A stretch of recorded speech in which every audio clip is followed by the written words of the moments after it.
નમસ્કાર મિત્રો, home learning smart virtual ક્લાસમાં આપ સૌનું હાર્દિક સ્વાગત છે. આજે આપણે ધોરણ 9માં વિજ્ઞાન શીખવાના છે મિત્રો. આપણું ગુરુત્વાકર્ષણ બળનું જે ચેપ્ટર અધૂરું છે આપણી પાસે, એટલેથી આપણે શરૂઆત કરવા જઈ રહ્યા છીએ ફરીથી. અહીંયા આપણે છેલ્લી સ્લાઇડ તૈયાર રાખી છે. ગુરુત્વાકર્ષણ બળ ધોરણ 9 10મું પ્રકરણ, એમાં આપણે ઘણા બધા મિત્રો જોઈન થયા હતા અને એમાં આપણે આટલે સુધી પહોંચ્યા હતા. એમાં એક સરસ શબ્દ આપણને મળ્યો તો કલન શાસ્ત્ર.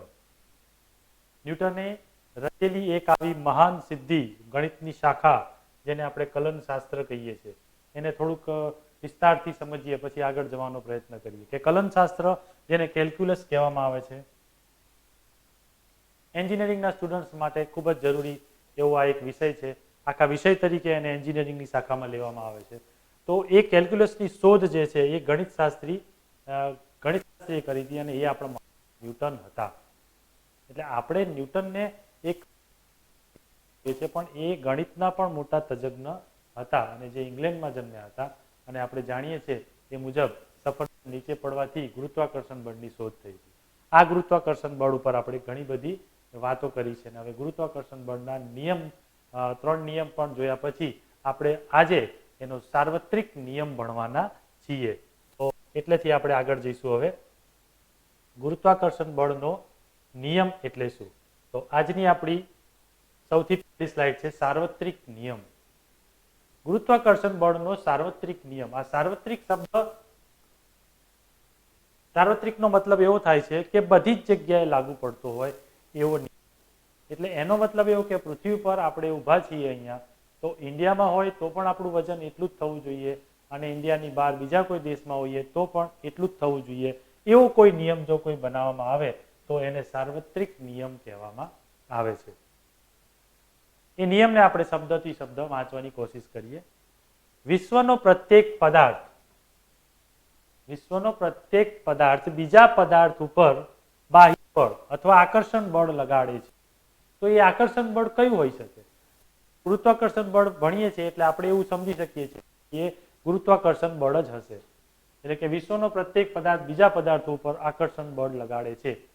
તો આનો મતલબ એવો થાય કે શું બધા પદાર્થ એકબીજાની સાથે ચોંટી જાય છે, એવું કોઈ આકર્ષણ બળ લગાડે છે? અહીંયા આપણે એ શબ્દમાં વિચારવાનું કે બધા જ પદાર્થો પૃથ્વી સાથે આકર્ષણ બળ લગાવે છે. અને એટલા માટે તો કોઈ પદાર્થને જ્યારે ઉપર ફેંકવામાં આવે છે આકાશમાં, ત્યારે ફરી પાછો એ પદાર્થ નીચે પડે છે. એટલે એવું આપણે કહી શકીએ કે એની અંદર કોઈ એવું આકર્ષણ બળ છે.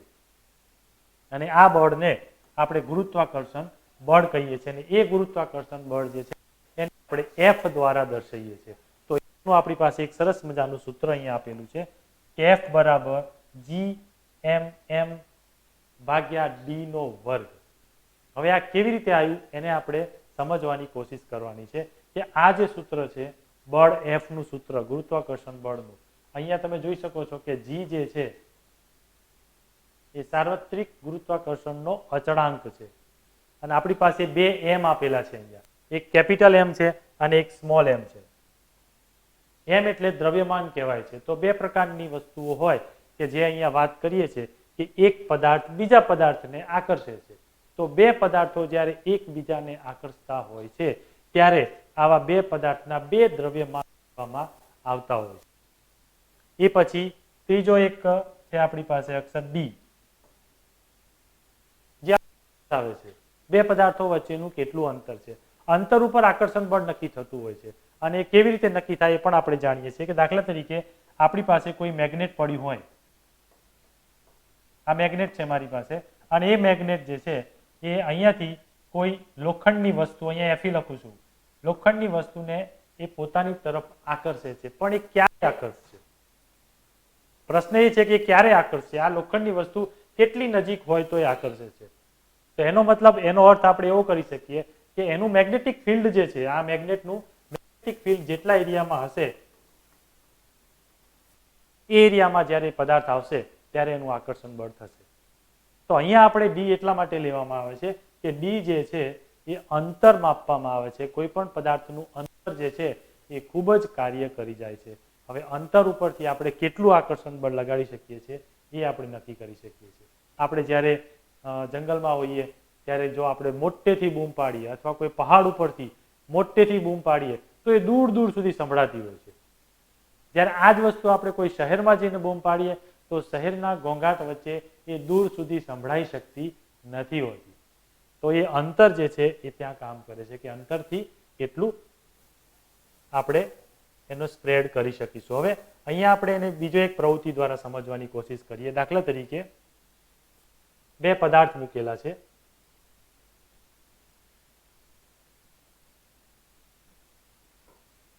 અહીંયા એક પદાર્થ દોરું છું અને એક આ બીજો નાનો પદાર્થ છે. આપ જોઈ શકો છો કે બે પદાર્થ મેં મૂકેલા છે. બે પદાર્થને આપણે વચ્ચે કેન્દ્ર બનાવી દઈએ છીએ અને કેન્દ્રને આપણે જોઈન્ટ કરી દઈએ છીએ. બરાબર. તો એક પદાર્થના દ્રવ્યમાનને હું એમ લખું છું, કેપિટલ એમ, અને બીજાને હું સ્મોલ એમ લખું છું. તો બંને પદાર્થનું જે દ્રવ્યમાન છે એ અહીંયા દેખાય છે તમને કે એકનું કેપિટલ એમ છે અને એકનું સ્મોલ એમ છે. આપણે ભણીએ છીએ ગુરુત્વાકર્ષણનો સાર્વત્રિક નિયમ, અને સાર્વત્રિક નિયમ આપણે સૂત્ર જોયું કે G બરાબર એટલે કે F બરાબર G mm ભાગ્યા d નો વર્ગ. તો આ mm એ શું છે? એ એવું બતાવે છે કે કોઈ પણ બે પદાર્થો વચ્ચે આકર્ષણ બળ હોય છે. તો આપણે એવું કહી શકીએ આના ઉપરથી કે F ચાલે છે mm. આનો અર્થ એવો થશે કે કોઈ પણ બે પદાર્થો વચ્ચેનું જે આકર્ષણ બળ હોય છે એ કેટલું હોય છે? એ એના ગુરુત્વાકર્ષણ બળ જેટલું. એટલે કે બંને પદાર્થો વચ્ચેનું આકર્ષણ બળ એ F તરીકે દર્શાવવામાં આવે છે. એટલે બંને પદાર્થો વચ્ચે આકર્ષણ બળ છે એવું આપણે સાબિત કરીએ છીએ. અહીંયા ચલે છે નો મતલબ થાય છે ચલન, એટલે સરખા. આ બંને એકદમ સરખા છે. જેટલું આકર્ષણ હશે એટલું જ બળ હશે, અથવા જેટલું બળ હશે એટલું જ આકર્ષણ હશે. એ આપણે હમણાં ચુંબકના પ્રવૃત્તિમાં જેટલું પાવરફુલ હશે એટલો એનો એરિયા વધારે હશે અને એનું આકર્ષણ વધારે હશે. એટલે અહીંયા આ દ્રવ્યમાન જેટલું વધારે હશે આમનું આ પદાર્થોનું, એટલું દ્રવ્યમાન વધારે હશે એટલું એમનું બળ પણ વધારે હશે. ચુંબક પણ જેમ જેમ મોટું એમ એનું આકર્ષણ બળ વધારે હોય છે. બીજી વાત કરીએ કે F ચાલે છે 1/d નો સ્ક્વેર. d એટલે અંતર માપવામાં આવે છે. આ બંને વચ્ચેનું જે અંતર છે એને આપણે d કહીએ છીએ. બે પદાર્થ વચ્ચેના અંતરને d કહેવામાં આવે છે. તો અહીંયા આપણે એવું કહી શકીએ કે સાર્વત્રિક ગુરુત્વાકર્ષણ બળ એ બે પદાર્થો વચ્ચેના અંતરના વર્ગ સમપ્રમાણમાં હોય છે.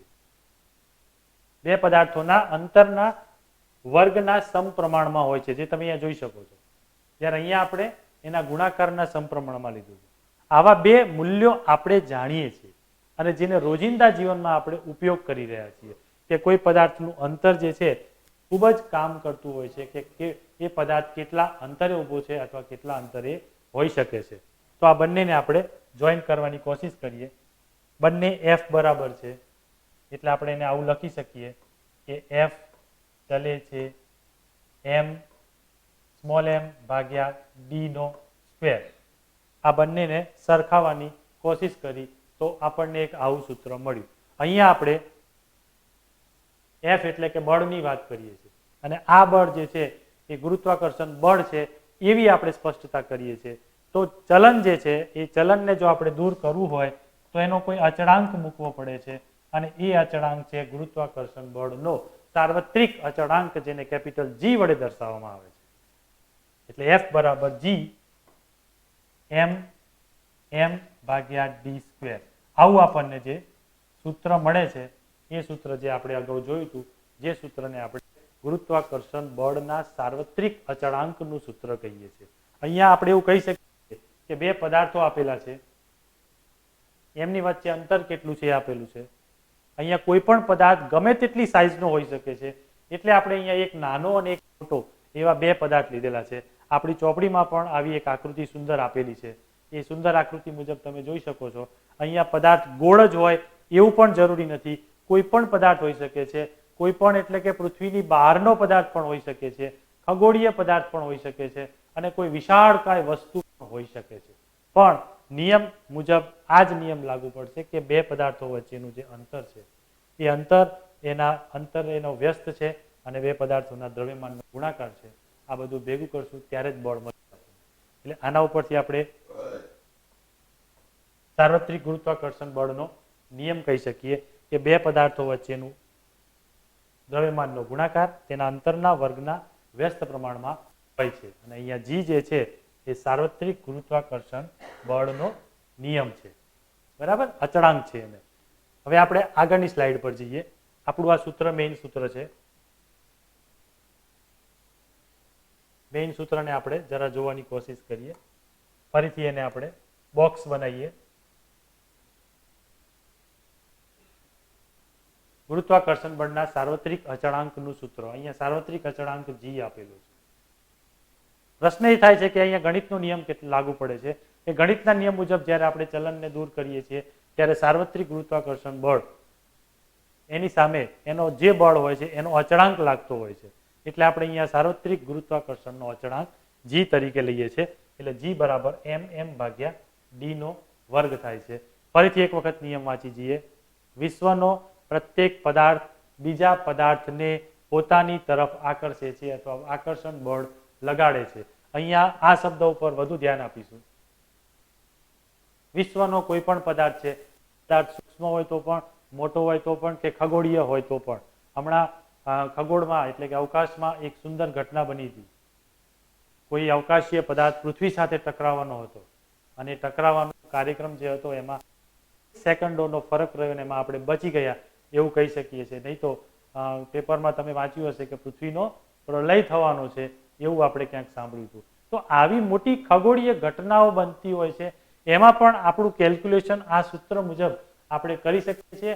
અને આપણા મહાન વૈજ્ઞાનિકોએ આવું કોઈ કેલ્ક્યુલેશન કર્યું હશે અને એ પદાર્થ પૃથ્વી સાથે અથડાવાના અમુક કલાકો પહેલા આ સૂત્ર મુજબ અથવા આવા કોઈ સૂત્ર મુજબ કોઈ ગણતરી કરી અને એવું કહેવામાં આવ્યું કે એ પૃથ્વીથી આટલા કિલોમીટર દૂર હશે. ત્યારે આપણને એમ થાય કે આવા બધા સૂત્રો કોઈ સારી જગ્યાએ અથવા આવા ગણતરીમાં કામ ક્યાંક લાગતા હશે. હવે એનાથી આગળ જવાની કોશિશ કરીએ. આપણી નેક્સ્ટ સ્લાઇડ છે કે જી નું મૂલ્ય. આપણે જી નું સૂત્ર જોયું છે પણ હવે આપણે જી નું મૂલ્ય જોઈએ છે કે પૃથ્વી પર શું આ જી નું મૂલ્ય દરેક જગ્યાએ સરખું હોય છે. તો હેનરી કેવેન્ડિશ નામના એક મહાન વૈજ્ઞાનિક હતા. આ વૈજ્ઞાનિકનું નામ યાદ રાખીશું આપણે, હેનરી કેવેન્ડિશ. એમણે જી નું મૂલ્ય આપવાનો પ્રયત્ન કર્યો હતો. ગુરુત્વાકર્ષણ બળના સાર્વત્રિક અચળાંક કેપિટલ જી એનું મૂલ્ય. તો જી નું આપણી પાસે સૂત્ર તો છે જ. આ સૂત્ર મુજબ આપણે કિંમત લખી અને આવું કરી શકીએ છીએ. આ ડી નો વર્ગ અહીંયા આવી જાય છે એટલે એફ, ફરીથી લખું છું અહીંયા હું, એફ ડી નો વર્ગ બરાબર આ જી એમ એમ એ તો છે જ અહીંયા આપણી પાસે, જી કેપિટલ એમ અને સ્મોલ એમ. આ સૂત્ર મેં ફરીથી અહીંયા લખ્યું. આ એક મેથેમેટિકલ સ્ટેપ છે. એમાંથી આપણે આ જી ને કરતા બનાવવાનો છે, બસ બીજું કાંઈ કરવાનું નથી. કેપિટલ જી ને આપણે કરતા બનાવીશું ત્યારે આપણને આવું કંઈક મળશે. એમ એમ આની નીચે આવશે. કેપિટલ જી બરાબર એફ ડી નો વર્ગ ભાગ્યા કેપિટલ એમ ભાગ્યા સ્મોલ એમ. કેપિટલ એમ ભાગ્યા સ્મોલ એમ જે અહીંયા લખેલું છે આ જ વસ્તુ મેં ત્યાં લખી છે. હવે એનો એસઆઈ એકમ જોઈએ આપણે. એનો એસઆઈ એકમ શું છે?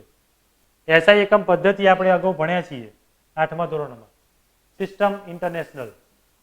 સિસ્ટમ ઇન્ટરનેશનલ પદ્ધતિ મુજબ એનો એકમ થાય છે ન્યૂટન મીટર સ્ક્વેર પર KG square. Newton metre square પર કેજી સ્ક્વેર એવો સિસ્ટમ ઇન્ટરનેશનલ મુજબ એનો એકમ થાય છે. અને આ એકમ જે છે એ આપણને એસઆઈ એકમ પદ્ધતિ મુજબ આપવામાં આવેલો છે. એસઆઈ એકમ પદ્ધતિ વિશે મિત્રો આપણે ઘણું બધું જાણીએ છીએ કે વર્લ્ડની અંદર એક સૂત્રીકરણ કરવા માટે આખી દુનિયામાં એવો કોઈ એકમ નક્કી કરવામાં આવે છે કે જે આખી દુનિયામાં પ્રચલિત હોય અને આખી દુનિયામાં એ જ નિયમ મુજબ કાર્ય કરવામાં આવતું હોય. એટલા માટે એસઆઈ એકમ પદ્ધતિ અમલમાં આવી હતી અને એ એસઆઈ એકમ પદ્ધતિ મુજબ આનો એકમ આપણે આવો નક્કી કરી શકીએ છીએ, ન્યૂટન મીટર સ્ક્વેર પર કેજી સ્ક્વેર. એના ઉપરથી એનું મૂલ્ય આપણને આવું કંઈક મળે છે. આ મૂલ્ય પ્રાયોગિક રીતે સાબિત કરેલું છે મૂલ્ય, એટલે આપણે એ મૂલ્યને યાદ રાખવું પડશે. 6.673 એટલે કે 6.673 ગુણ્યા 10⁻11 ઘાત ગુણ્યા 10⁻11 ન્યૂટન મીટર સ્ક્વેર પર કેજી સ્ક્વેર. એકમ તો એનો જ આવશે પણ અહીંયા જે મૂલ્ય છે એનું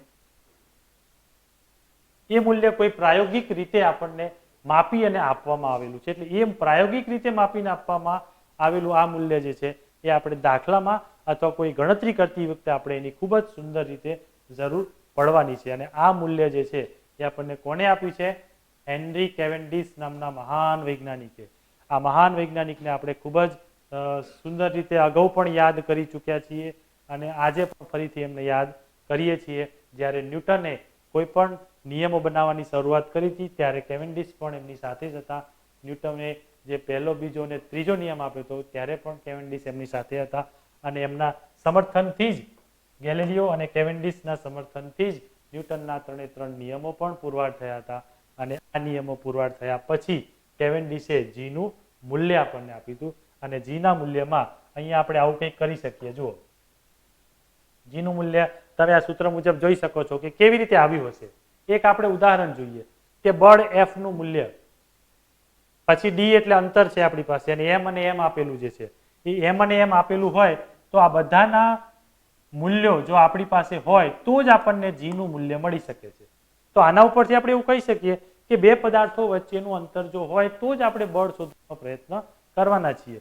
એટલે બે પદાર્થો વચ્ચેનું અંતર આપણને ડી મળી જશે, બે પદાર્થોનું દ્રવ્યમાન એમ પણ મળશે આપણને અને આ બધું મળશે તો આના ઉપરથી આપણે કોઈ દાખલો ગણી શકીએ છીએ અને અવકાશીય કોઈ ઘટનાઓ જે છે એ ક્યારે અને કેવી રીતે બનવાની છે અને કેટલી વિસ્ફોટક હશે એ પણ આપણે જાણી શકીએ છીએ.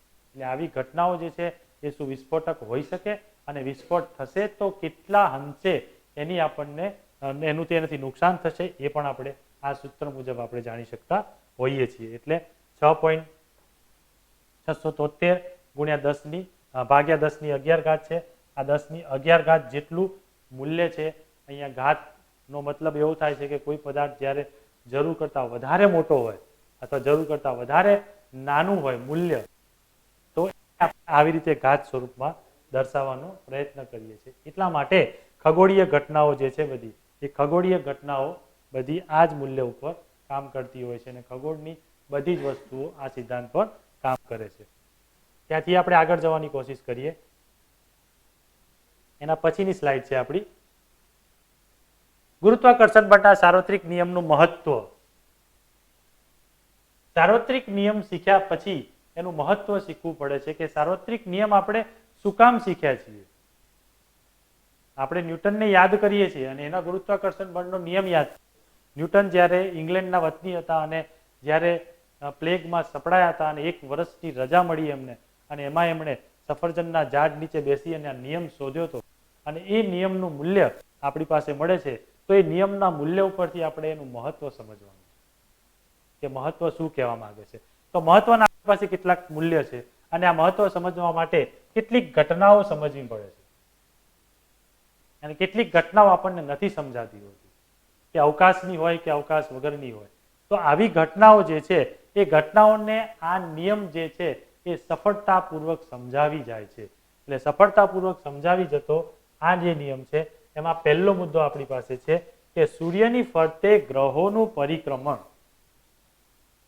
ત્યારે પ્રશ્ન પહેલો જે થાય છે કે સૂર્ય જે છે એની ફરતે બધા ગ્રહોનું પરિક્રમણ હોય છે. આ ચર્ચા આપણે અગાઉ પણ કરી ચૂક્યા છીએ. પણ પ્રશ્ન એ થાય છે કે સૂર્યની ફરતેનું આ પરિક્રમણ શું સતત ચાલ્યા કરશે કે ક્યારેક થંભી જશે અને જો ચાલ્યા કરશે તો ક્યાં સુધી ચાલ્યા કરશે અને એના ચાલવાથી પૃથ્વીને કોઈ ફાયદો છે કે નથી ફાયદો. આવા બધા કેટલાય રિસર્ચ ચાલતા હોય છે અને એના મૂલ્યો જે છે એ આપણને સાર્વત્રિક નિયમના સૂત્ર દ્વારા મેળવી શકાય છે અને એ મૂલ્યો મેળવવા માટે આ નિયમનો ઉપયોગ કરીએ છીએ. બીજો પ્રશ્ન છે આપણી પાસે પૃથ્વીની ફરતે ચંદ્રનું પરિક્રમણ. ખૂબ જ જાણીતી ઘટના છે મિત્રો કે ચંદ્ર જે છે એ પૃથ્વીની આસપાસ ફરે છે. ચંદ્ર પૃથ્વીની આસપાસ ફરે છે. પૃથ્વી પોતે પણ પોતાની ધરી ઉપર ધરી ભ્રમણ કરે છે. બે ઘટનાઓ એક સાથે બને છે અને આ બધું લઈને પાછા અને ચંદ્ર અને બધા સૂર્યની આસપાસ ફરે છે. એટલે 3 ઘટનાઓ એક સાથે બને છે. તો ત્યારે અવકાશની અંદર કંઈક તો અજુગતું બનતું જ હશે. તો આના ઉપરથી તમે કલ્પના કરીને એવું વિચારી શકીએ કે માની લઈએ કે કોઈ રોડના કિનારા ઉપર આપણે ઊભા હોઈએ અને રોડ ઉપરથી કોઈ વાહન જતું હોય, હાઈવે ઉપરથી જ્યારે 100 ની સ્પીડે કોઈ ગાડી જતી હોય છે ત્યારે આપણે ઊભા હોય તો આપણને જોરદાર પવન લાગે છે, આપણે ક્યારેક પડી જઈએ એવો પણ અનુભવ થાય છે. રેલવે સ્ટેશન પર ઊભા હોય ને કોઈ ટ્રેન ફૂલ સ્પીડમાં જતી હોય, આપણે પ્લેટફોર્મ પર હોઈએ તો આપણને એનો એટલો બધો પવન લાગે છે કે આપણે પડી જઈએ એટલી આપણને અનુભૂતિ. તો એ તો નાની ટ્રેન કહેવાય. અહીંયા તો આપણે ચંદ્ર અને પૃથ્વીની વાત કરીએ છીએ. આખી પૃથ્વી જે છે એ ધરી ભ્રમણ કરે છે અને એના ધરી ભ્રમણની સાથે ચંદ્ર પણ એની પાછળ પરિક્રમા કરે છે. તો ધરી ભ્રમણ ને પરિક્રમણની બંને ક્રિયાઓ પૂરી થવા છતાં પણ સૂર્યની બાજુમાં પરિક્રમા ચાલુ હોય છે. એટલે આ ત્રણ ક્રિયાઓ આવડી મોટી આપણા મોટા પદાર્થો સાથે બનતી હોય છે ત્યારે આપણે એવું કહી શકીએ અવકાશમાં કોઈ ને કોઈ મોટી આફતો આવી શકે છે, પણ આવું કંઈ થતું નથી હોતું. કેમ? કારણ કે આપણે જાણીએ છીએ કે અવકાશીય ઘટનાઓ જે છે એ જે કોઈ બી ઘટનાઓ બનતી હોય છે એ બધી જ ઘટનાઓ આપણે નીચેથી એનું મોનિટરિંગ કરી શકીએ છીએ. અને માટે જ આપણે અગાઉ પણ શીખ્યા છીએ કે ન્યૂટને ટેલિસ્કોપની રચના કરી હતી અને આ ટેલિસ્કોપની રચના કર્યા પછી એને એમ થયું કે અવકાશમાં જોવા માટે ટેલિસ્કોપની જરૂર પડશે. તો અવકાશમાં જ્યારે આપણે કોઈ ગ્રહને જોઈએ અથવા ચંદ્રને જોઈએ અથવા કોઈ તારાઓને જોઈએ તો બે તારાઓને જોઈએ તો એ તારાઓ વચ્ચેનું અંતર કેવી રીતે માપવાનું, એટલે એના માટે એમણે કેલ્ક્યુલસની રચના કરી, એટલે કે કલનશાસ્ત્રની,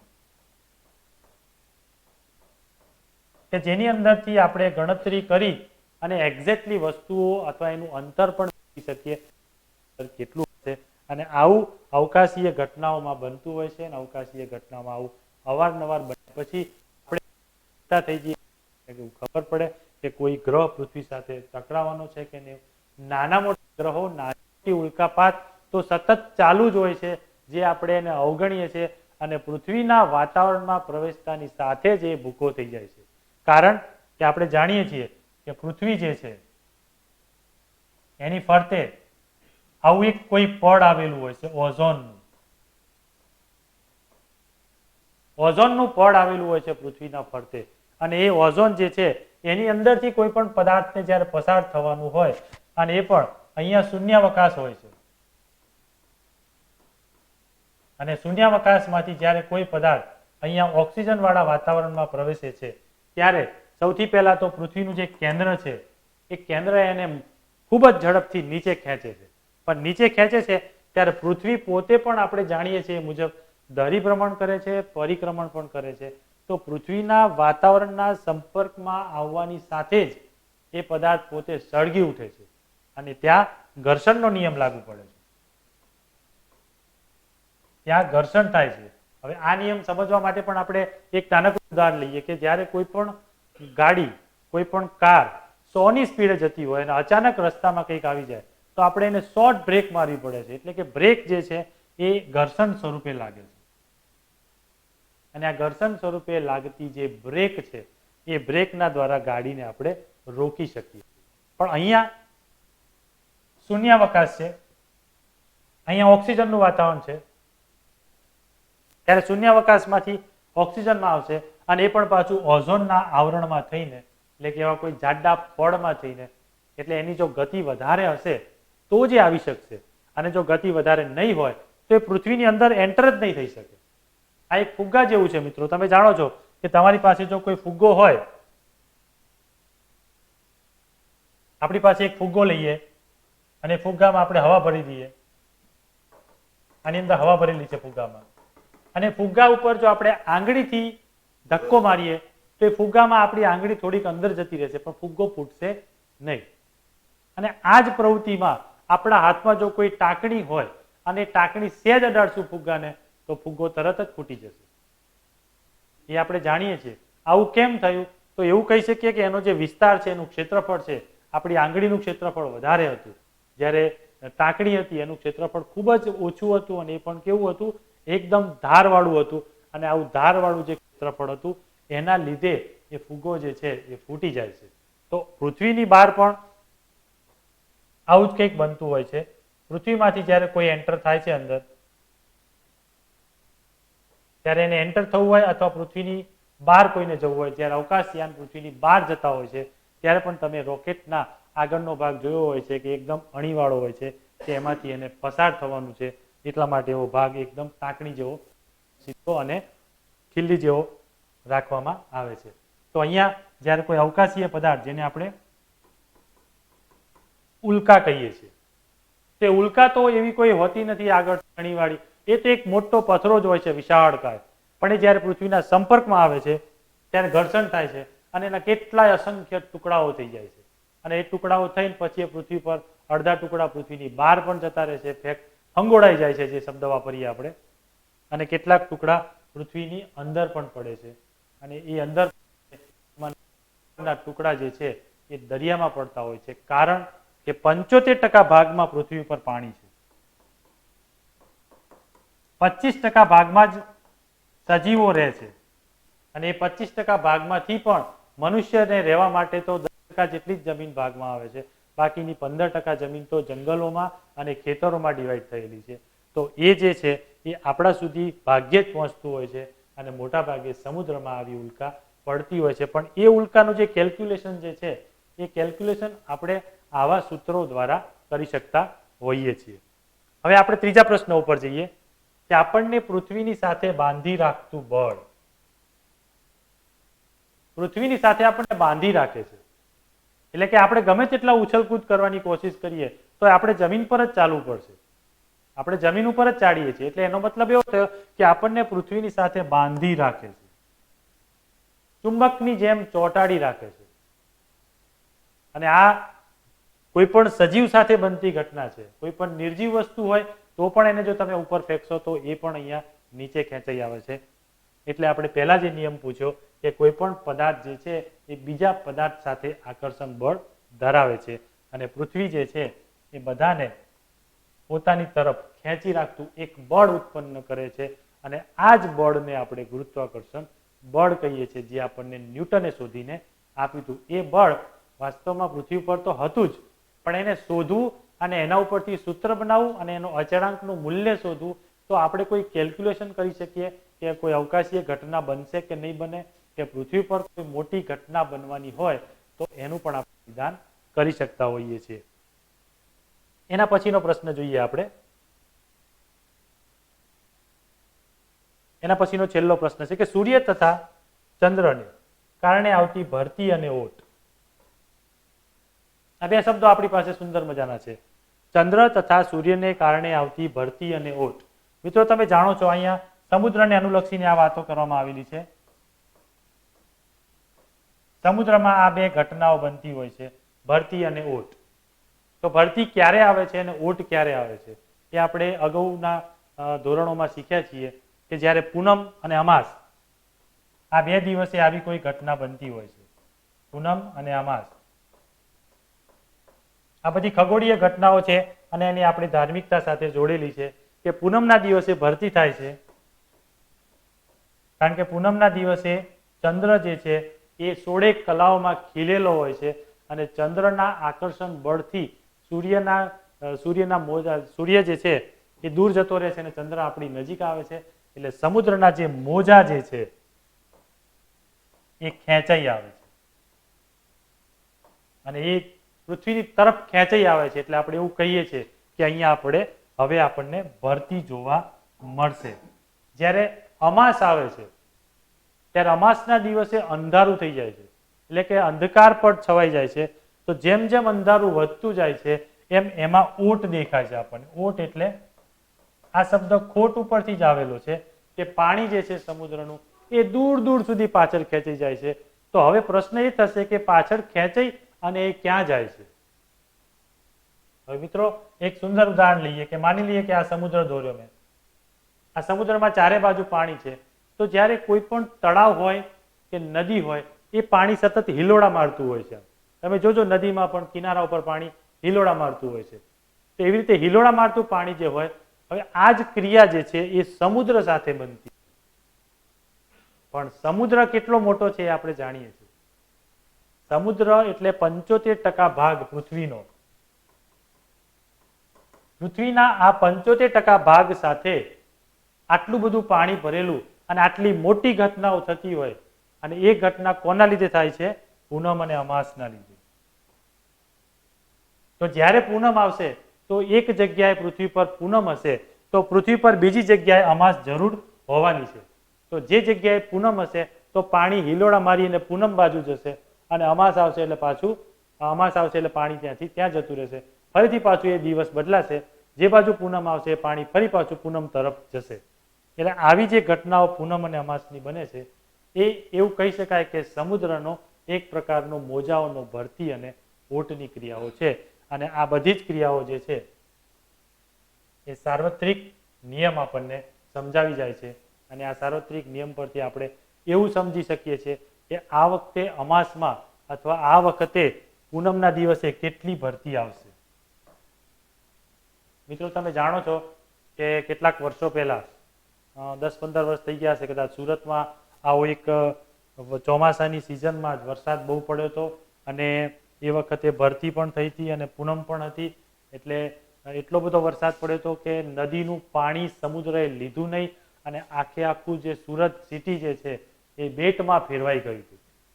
તો આવું પણ ક્યારેક બનતું હોય છે. વિચાર કરો કે આ પૃથ્વી પરની આટલી બધી નદીઓનું પાણી જે છે એ સમુદ્ર પોતાની અંદર સમાઈ લે છે, પણ ક્યારેક એવી કોઈ ઘટનાઓ બની જતી હોય છે કે સમુદ્ર પાણી લેવાની ના પાડે, કારણ કે પૂનમ હતી, ભરતી આવતી હતી અને એ દિવસે ભરતી એ ટોપમાં હતી, સૌથી વધુ પ્રમાણમાં ભરતી હતી અને સૌથી વધારે હાઈ પીકમાં ભરતી હતી અને એ વખતે વરસાદ ખૂબ જ પડ્યો હતો.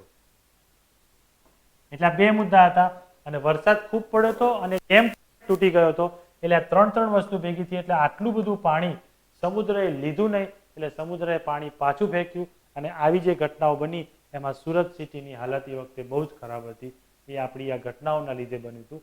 પણ આવી ઘટનાઓનું આપણે અગાઉથી ચેતવણી આપી અને એનું નિરાકરણ પણ કરી શકીએ છીએ અને ચેતવણી પણ આપી હતી, પણ નિરાકરણ કરવામાં ક્યાંક આપણે થોડાક ઊણા ઉતર્યા હશું કે અહીંયા આપણે એવું કહી શકીએ કે આ ભરતી અને ઊંટ જે છે એ બંને કુદરતી બનતી ઘટનાઓ છે. એટલે કુદરતમાંથી કેટલી ભરતી અને કેટલી ઓટ આવશે એ એક્ઝેક્ટ આપણે નક્કી કરી શકતા નથી હોતા. આ જે વસ્તુ જે છે એ આપણે આવી રીતે નક્કી કરી શકીએ છીએ. સાર્વત્રિક ગુરુત્વાકર્ષણ બળના નિયમો જે છે એ 4 રીતે આપણે શીખ્યા. એનું મહત્વ એ આવી રીતે છે. આ તો 4 આપણે ખાલી સમજવા માટે લખ્યા છે. બાકી આવી રીતે સાર્વત્રિક ગુરુત્વાકર્ષણના નિયમનું જે મહત્વ છે એ પૃથ્વી પર અને ખગોળીય મોટી મોટી ઘટનાઓ પર આપણે આવું કંઈક કરી અને એ નિયમોને સાબિત કરી શકીએ છીએ અથવા એ નિયમો દ્વારા આપણે કોઈ આવનારી હોનારત હોય મોટી એમાંથી પણ બચી શકીએ છીએ. અને આવું આપણા દેશમાં થાય છે અને આપણે સુનામી આવતી હોય તો પણ આપણને અગમચેતી મળી જાય છે. ભૂકંપ થવાનો હોય તો પણ આપણને અગમચેતી મળે છે કે હવે આવતીકાલે સવારે અથવા કાલે બપોરે આટલા વાગે ભૂકંપ આટલા સ્કેલનો આવવાનો છે.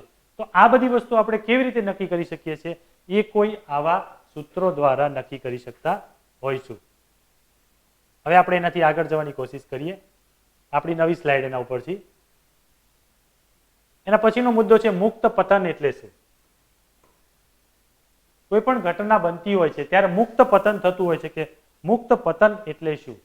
હવે મુક્ત પતન એ એક શબ્દ છે અને શબ્દ ઉપરથી આપણે એવું સમજી શકીએ કે મુક્ત પતન આ કોઈ પદાર્થને આપણે નીચે ફેંકીએ તો એ પડી જાય છે. આપણા હાથમાંથી જ્યારે છૂટી જાય ત્યારે એ પદાર્થ નીચે પડે છે. પણ નીચે પડે છે એટલે કે પૃથ્વી પોતાની તરફ ખેંચે છે અને પૃથ્વીની કોઈ પણ પદાર્થને પોતાના તરફ ખેંચવાની ઘટનાને મુક્ત પતન કહીએ છીએ. હવે મુક્ત પતન વિશે આપણે જાણીએ છીએ છતાં પણ એના કેટલાક મુદ્દા છે આપણે સ્પષ્ટ કરી લઈએ.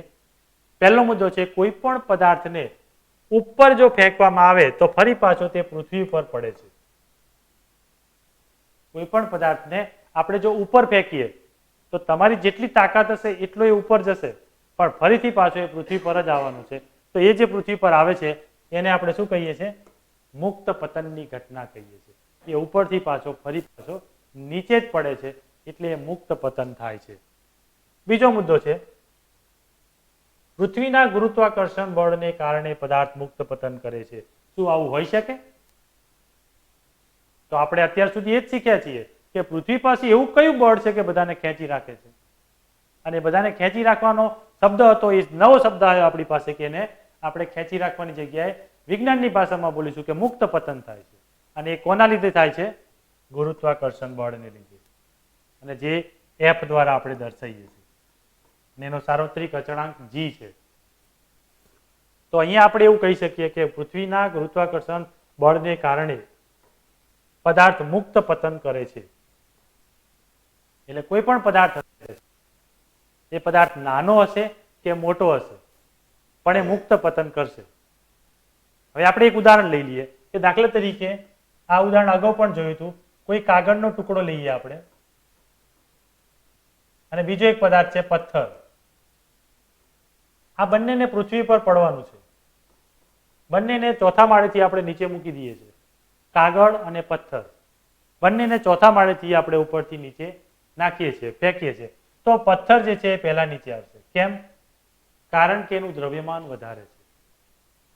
અને આપણા સૂત્ર મુજબ દ્રવ્યમાન જે છે એ જેનું વધારે હશે એ પૃથ્વી તરફ પ્રવેગી ગતિ ઉત્પન્ન કરશે એની.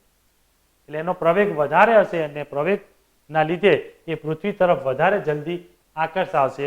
એટલે કે પૃથ્વી પર મુક્ત પતન ખૂબ જ ઝડપથી કરશે. એનું મુક્ત પતન કેવું હશે? ઝડપી હશે. એની સાપેક્ષમાં કાગળનું મુક્ત પતન જે છે એ થોડુંક ધીમું હશે.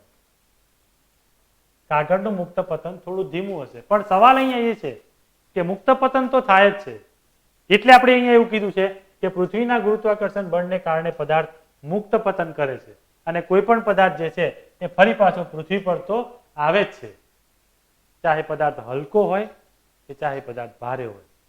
એક પીછાને પણ જો ઉપરથી ફેંકી દેવામાં આવે તો એ પીછું પણ નીચે પૃથ્વી પર તો આવે જ છે. એટલે આપણે એવું કહી શકીએ કે મુક્ત પતન કરતો પદાર્થ જે છે એ આવી રીતે પૃથ્વી તરફ ખેંચી આવે છે. એના પછીનો મુદ્દો જોઈએ. જ્યારે કોઈ પદાર્થ પૃથ્વી તરફ પડતો હોય ત્યારે તે પ્રવેગ ઉત્પન્ન કરે છે. કોઈ પદાર્થ જ્યારે પૃથ્વી તરફ પડતો હોય છે ત્યારે પોતે પ્રવેગ ઉત્પન્ન કરે છે. એટલે કે પૃથ્વી જે છે એ પદાર્થને પોતાની તરફ ખેંચે છે. પૃથ્વી એ પદાર્થને પોતાના તરફ ખેંચતી હોય છે અને એ પદાર્થને પોતાના તરફ જ્યારે પૃથ્વી ખેંચતી હોય ત્યારે જેમ જેમ પૃથ્વીની નજીક આવે એમ એનો વેગ વધતો હોય છે અને વેગના વધારાને પ્રવેગ કહેવામાં આવે છે. એટલે વેગમાં જે વધારો થતો હોય એટલે આપણે એવું કહી શકીએ છીએ કે પ્રવેગ ઉત્પન્ન થાય છે. અને આ જે છે એના કારણે આપણે એવું કહી શકીએ છીએ કે પૃથ્વી પાસે એવું કોઈક બળ છે કે જે બધા પદાર્થોને ખેંચી રાખે છે અને આ જે બળ છે એને જ આપણે ગુરુત્વાકર્ષણ બળ કહીએ છીએ. એના પછીનો મુદ્દો છે કે પૃથ્વીના આ પ્રવેગને ગુરુત્વીય પ્રવેગ જી કહેવામાં આવે છે. અહીંયા સ્મોલ જી શબ્દ છે, યાદ રાખજો. આપણે આગળ એ પણ શીખવાનું છે. પૃથ્વી પરના આ ગુરુત્વીય પ્રવેગને સ્મોલ જી કહેવામાં આવે છે. હવે પૃથ્વીનો આ જે ગુરુત્વીય પ્રવેગ જે છે, ગુરુત્વાકર્ષણ બળથી ઉત્પન્ન થતો પ્રવેગ, પેલો કેપિટલ જી હતો એ સાર્વત્રિક અચળાંક હતો. અહીંયા એનું મૂલ્ય, કોનું મૂલ્ય? પ્રવેગનું. અને પ્રવેગની શું કામ જરૂર પડશે? અહીંયા સૂત્ર તમને આકૃતિ દેખાય છે. આ આકૃતિ મુજબ આપણે બે પદાર્થને જ્યારે નીચે ફેંકવા હોય ત્યારે કયો પદાર્થ ઝડપથી નીચે પડશે એ કોણ નક્કી કરશે? એનો પ્રવેગ. તો પ્રવેગ કોનો વધારે હશે? જેનું દળ વધારે હશે, જેનું દ્રવ્યમાન વધારે હશે. અને જેનું દ્રવ્યમાન વધારે હશે એનો પ્રવેગ પણ વધારે હશે. અને એ પ્રવેગ જે છે એ પ્રવેગ ઉપરથી આપણે ગુરુત્વીય પ્રવેગ નક્કી કરી શકીશું. અને ગુરુત્વીય પ્રવેગ જે છે એનું એક મૂલ્ય નક્કી કરવાનું છે, જે પણ આપણે જોવાના છીએ. એનો એક એકમ આપેલો છે અહીંયા, ms ઇન્વર્સ 2, એટલે કે મીટર પર સેકન્ડ સ્ક્વેર. અને એવી રીતે વંચાય છે કે મીટર પર સેકન્ડ સ્ક્વેર. મીટરના છેદમાં સેકન્ડનો વર્ગ હોય છે. તો આ ગુરુત્વીય પ્રવેગ કેટલો હોઈ શકે છે? દરેક પદાર્થનો ગુરુત્વીય પ્રવેગ અલગ અલગ હોય છે. પૃથ્વી જે છે એ દરેક પદાર્થને અલગ અલગ વેગમાં ખેંચે છે. એટલે દરેક પદાર્થનો અલગ અલગ વેગ ઉત્પન્ન થાય છે. આપણી પાસે ક્રિકેટના 2-3 બોલ હોય અને દરેક બોલને આપણે ઉપર તરફ ફેંકવાની કોશિશ કરીએ. એમાં કોઈ બોલ નવો હોય, કોઈ બોલ જૂનો હોય, કોઈ બોલ નાની દડી પણ હોય બાળકોને રમવાની, કોઈ બોલ ક્રિકેટરોને રમવાનો હોય. તો એ બંને બોલની અંદર ફેર હોય છે. અને બંને બોલને જ્યારે આપણે ઉપર ફેંકીશું તો આપણે બંનેને એક સરખી તાકાતથી ફેંકીશું, છતાં પણ એમની ઊંચાઈમાં ફરક આવશે. અને જ્યારે એ મુક્ત પતન કરશે, ફરીથી પાછું એમને નીચે તો આવવાનું જ છે. તો જ્યારે એ મુક્ત પતન કરશે ત્યારે એમની અંદર પ્રવેગ ઉત્પન્ન થશે અને ફરી પાછી આ જ ઘટના ઉત્પન્ન થશે. એમાંથી જે બોલનું વજન વધારે હશે એ પૃથ્વી પર ઝડપથી નીચે પડશે. એટલે આપણે હવે એના મૂલ્ય પર જઈએ કે એનું મૂલ્ય આપણને શું કહેવા માંગે છે. અહીંયા એક સુંદર મજાની સમજૂતી આપેલી છે. આપણી પાસે સૂત્ર તો હતું જ, F બરાબર mg. આ સૂત્ર આપણી પાસે હતું F બરાબર mg, અને આ સૂત્ર જે છે કે gmmd નો વર્ગ, એ બંને સૂત્રો આપણી પાસે હતા. બરાબર, આ બંને સૂત્રો F ના સૂત્રો છે આપણી પાસે, અને બંને સૂત્રો જો F ના સૂત્રો હોય તો બંનેને આપણે અહીંયા સરખાઈ દીધા છે કે mg બરાબર આ સૂત્ર થશે, સાર્વત્રિક અચળાંકનું સૂત્ર. એટલે mg બરાબર આપણને આવું સૂત્ર મળ્યું કે gmm ભાગ્યા d સ્ક્વેર. અહીંયાથી આ સ્મોલ m બંનેમાંથી ઉડાડી દઉં છું. બંનેમાંથી મેં સ્મોલ m ઉડાડી દીધો એટલે મારી પાસે આ સ્મોલ g બરાબર આટલું વધ્યું, g કેપિટલ M ભાગ્યા d સ્ક્વેર. અહીંયા જે d જે છે અંતર છે, એ d ની જગ્યાએ અહીંયા r લેવામાં આવે છે, પૃથ્વીની ત્રિજ્યા. પૃથ્વીની ત્રિજ્યા એ જ પૃથ્વીનું અંતર છે, એટલે પૃથ્વીની ત્રિજ્યા અહીં લેવામાં આવે છે. એટલે કે અહીંયા આપણે આ સૂત્રને આવી રીતે બોક્સ બનાવીશું કે g બરાબર સ્મોલ g બરાબર gm ભાગ્યા r સ્ક્વેર, અને આ જે છે એને ગુરુત્વીય પ્રવેગ કહેવામાં આવે છે. ગુરુત્વીય પ્રવેગ, અને એનું એક મૂલ્ય છે આપણી પાસે. એ મૂલ્ય શોધવાનો આપણે પ્રયત્ન કરીશું કે આ મૂલ્ય કેટલું આવે છે એ જોઈએ આપણે. એનું એક મૂલ્ય છે આપણી પાસે સુંદર મજાનું. આ છેલ્લું મુદ્દો છે આપણી પાસે કે ગુરુત્વીય પ્રવેગનું મૂલ્ય. હવે આ મૂલ્યની પહેલા તો કેમ જરૂર પડે છે? જો આપણી પાસે આ મૂલ્ય હોય તો કોઈ પણ પદાર્થ કેટલા પ્રવેગથી નીચે આવશે, અથવા કોઈ પણ અવકાશીય પદાર્થ પૃથ્વીની નજીક આવશે કે નહીં આવે, એ બધી જ વસ્તુ આપણે નક્કી કરી શકીએ છીએ. સૂત્ર આપણી પાસે છે અહીંયા, તમે જોઈ શકો છો કે g બરાબર કેપિટલ G કેપિટલ M ભાગ્યા r સ્ક્વેર. અહીંયા દરેકનું મૂલ્ય આપેલું છે. ગુરુત્વાકર્ષીય અચળાંક g કેપિટલ G, આની વાત છે. એનું મૂલ્ય ફિક્સ છે, જે આપણે અગાઉ જોયું કે 6.7 ગુણ્યા 10⁻11. પૃથ્વીનું દ્રવ્યમાન m ગુણ્યા 10⁻24. આ પૃથ્વીનું દ્રવ્યમાન છે, અને પૃથ્વીની ત્રિજ્યા 6 ગુણ્યા 10⁶ છે. 6 ગુણ્યા 10⁶ એ પણ પૃથ્વીની ત્રિજ્યા છે. અને આ બધી કિંમતો, એટલે કે ત્રણે કિંમતો આપણે આ સૂત્રમાં મૂકીશું. એટલે કે એક કિંમત છે, આ બીજી કિંમત છે, અને આ ત્રીજી કિંમત છે. અહીંયા 10 નો વર્ગ છે, r નો વર્ગ, એટલે એનો પણ અહીંયા વર્ગ લખેલો છે આપણે. એટલે આ બધાનું જો આપણે કેલ્ક્યુલેશન કરીશું તો આપણને એક આવું સૂત્ર મળે છે, એટલે કે એક આવું મૂલ્ય મળે છે, 9.8 મીટર પર સેકન્ડ સ્ક્વેર. અને જે ગુરુત્વીય પ્રવેગ g નું મૂલ્ય છે, એટલે આપણે આવું લખી શકીએ કે g બરાબર 9.8 મીટર પર સેકન્ડ સ્ક્વેર. આ g નું મૂલ્ય જે છે એ પૃથ્વી પર દરેક જગ્યાએ લગભગ સરખું હોય છે. એટલે આપણે એવું કહી શકીએ કે પૃથ્વી પર g નું મૂલ્ય કેટલું હોય છે, અને આ g ના મૂલ્ય ઉપરથી આપણે તમામ પ્રકારની ગણતરી કરી શકતા હોઈએ છીએ. તો મિત્રો, આજનું સેશન આપણે અહીંયા પૂરું કરીએ છીએ. આપ સૌને આજનું સેશન પસંદ આવ્યું હશે. આવતીકાલે ફરીથી આપણે 11 વાગે આ જ પ્રકરણમાં આપણે આટલેથી આગળ વધવાની કોશિશ કરીશું. આભાર, ધન્યવાદ, થેન્ક યુ.